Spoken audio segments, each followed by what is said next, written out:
दोस्तों tribe series की 7वीं video में खुश आमदीद। कौमों के तारफ के सिलसिले में आज हम बात करेंगे पाकिस्तान की सबसे बड़ी कौम जिसने बरसगीर पाको हिंद पर तकरीबन 350 साल तक हुकूमत की, यानी मुगल कौम।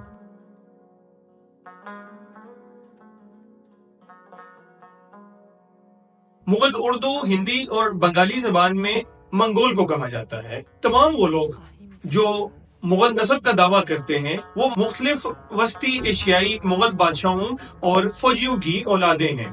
सेंट्रल एशिया के अलावा पाकिस्तान, भारत, बांग्लादेश और अफगानिस्तान में इन लोगों की काफी तादाद मौजूद है।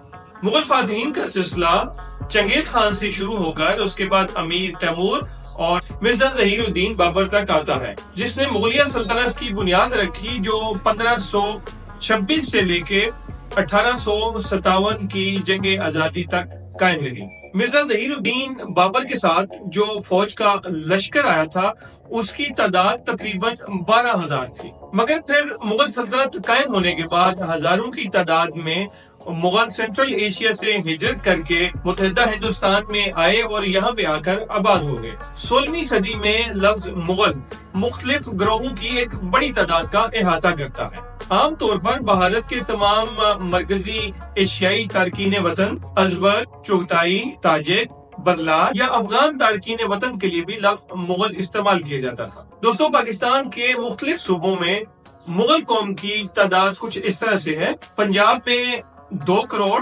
98 लाख, खैबर पख्तूनख्वा में 1 करोड़ 38 लाख, सिंध में 15 लाख और 37 हजार और बलोचिस्तान में 37 लाख और 30 हजार। दोस्तों, 1857 की जंग आजादी में अंग्रेजों ने आखिरी मुगल शहनशाह बहादुर शाह जफर पर गद्दारी का मुकदमा चलाकर उसे रंगून में एक तारीक कमरे में कैद कर दिया, जहां पर उसका इंतहाई कसमपुर्सी की हालत में इंतकाल हुआ।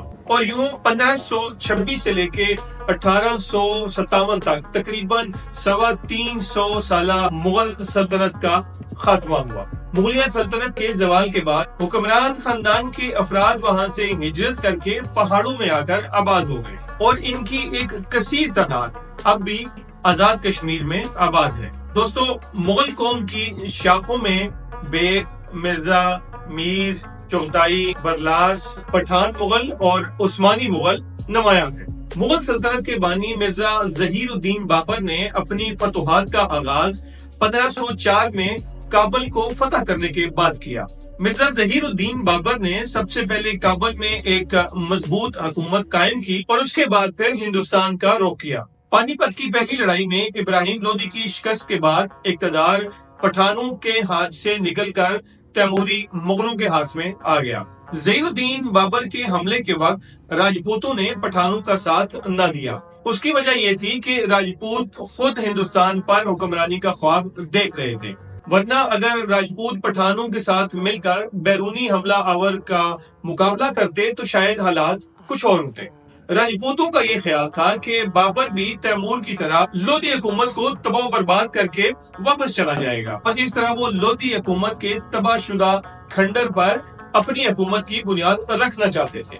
मगर जब बाबर ने दिल्ली सल्तनत को खत्म करके मुगलिया सल्तनत की बुनियाद रखी तो तब राजपूतों की आंखें खुली। चुनांचे अब राजपूत मरकजी दिल्ली हुकूमत का इक़्तिदार हासिल करने के लिए हरकत में आ गए। 16 मार्च 1527 में बाबर ने 12,000 की फौज के साथ किनावा के मुकाम पर राजपूतों और पठानों की मुतहदा 2 लाख फौज का मुकाबला किया और उन्हें शिकस्त फाश दी।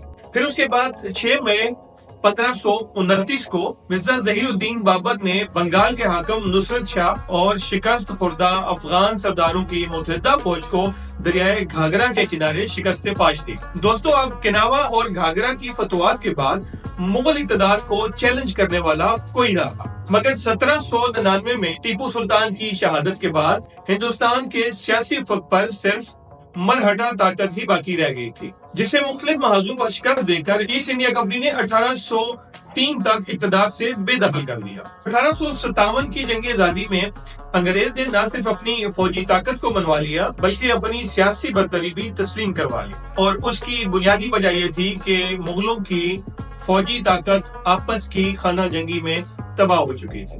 अगर ये वीडियो आपको इंफॉर्मेटिव लगी हो تو نیچے دیا گیا سبسکرائب کا بٹن دبا دیجئے اور چینل کے لنک کو اپنے دوستوں کے ساتھ بھی شیئر کیجئے۔